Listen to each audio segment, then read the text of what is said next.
Hi, welcome to our next systems of equation video. We continue talking discriminant. Remember our scenarios from our last video. When the discriminant is greater than 0, we ended up with 2 intersection points between our graphs. When the discriminant was 0, we ended up with 1 intersection point. We call it a repeated solution. And when the discriminant was less than 0, we ended up with no intersection points between our graphs. Right, straight into our example. Let's go. The graphs of y equal to 0.5 x minus 1 and x squared plus y squared equal to 16 has 2 intersections. For what values of the y-intercept of the straight line graph will provide just one intersection point? So here's our circle with a center at the origin and a radius of 4. And here's our straight line graph. And there are 2 intersection points for these systems. So at the moment, our y-intercept is -1. But what we're trying to do is change the y-intercept and come up with a place where it has only got one intersection point, like this example here. We're going to keep the gradient the same, but we're changing the y-intercept of the straight line graph to allow us to have just one intersection point. And our job is to find out what is the y-intercept going to be. Right, well, let's get into it. There's a lot of work to be done, and you may need to pause the video or rewatch it a few times to get the hang of this. So I'm going to write down the straight line equation, y equal to 0.5x, but instead of writing -1, I'm going to put plus p. P represents the new y-intercept.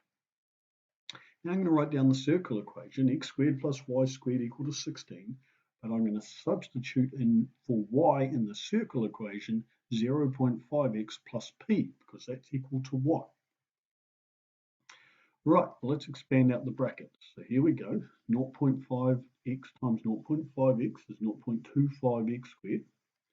0.5x times p is 0.5px.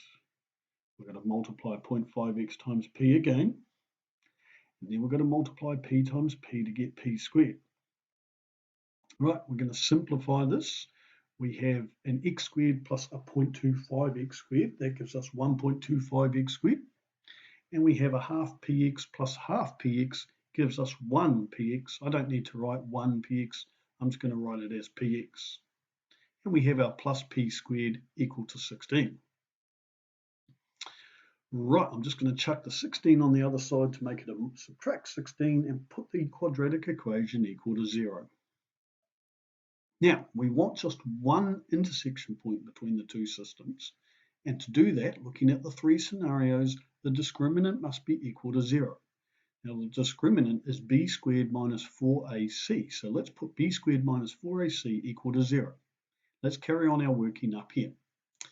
Okay, so here's our next line of working. Let's show you how we get this. We're going to use the values of a, which is 1.25, and b, which is the number outside the x, which is p, and c, which is the number without the x, all by itself, which is p squared minus 16. And we're going to substitute this into the discriminant. Right, we know 4 times 1.25 is 5. Let's expand out the brackets. Don't forget minus 5 times minus 16 makes positive 80. Now, p squared minus 5p squared leaves us with negative 4p squared. So negative 4p squared is equal to negative 80. Let's divide both sides by negative 4, so p squared is 20, and take the square root of that to get the square root of 20 or the negative square root of 20. So we've determined 2 values for p. What have we done again? Let's try and put a picture to visualize. Here's our 2 possible solutions. We've taken the y-intercept, which was -1, and we've found 2 possible values for the y-intercept that will give us only one intersection point. The first value is up here at the square root of 20, which is equal to 4.47 as a decimal. That y-intercept will give us one intersection point. Keep in mind the gradient is the same. And here's our second solution down here at -20, which is -4.47. Those are the 2 possible values for the y-intercept. That'll give us one intersection point for this system of equation. Right, thanks for watching.